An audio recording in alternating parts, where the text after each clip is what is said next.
Sí, muy a gusto. Ya he estado aquí el año pasado y me ha gustado mucho, estaba encantado. Y ahora estoy encantado de firmar por 2 años con Español.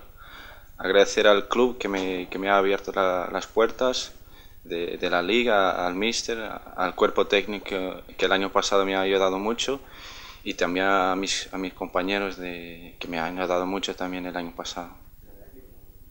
Sí, ha sido una gran temporada. Empecé con el B y después con trabajo y con la ayuda del míster y de todo el equipo conseguí entrar en las convocatorias y ir jugando un poco.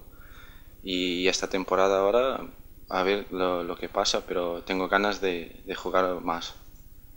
Sí, sin duda.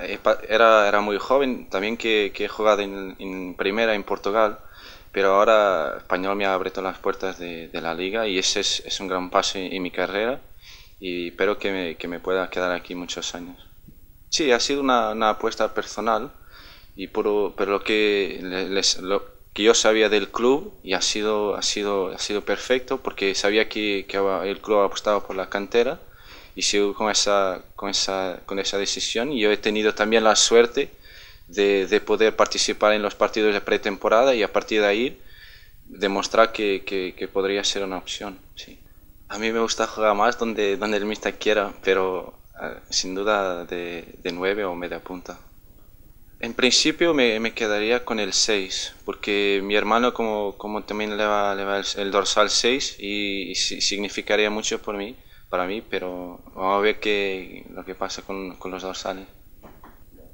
No, la confianza pasa a todos los jugadores.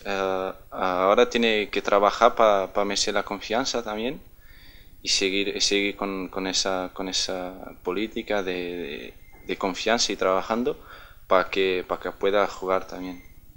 No solo por la edad, pero las personas que es un grupo muy junto y muy amigo y ha sido muy fácil de entrar en el grupo y me cogieron muy bien y ahora es continuar trabajando para que podamos hacer una buena liga.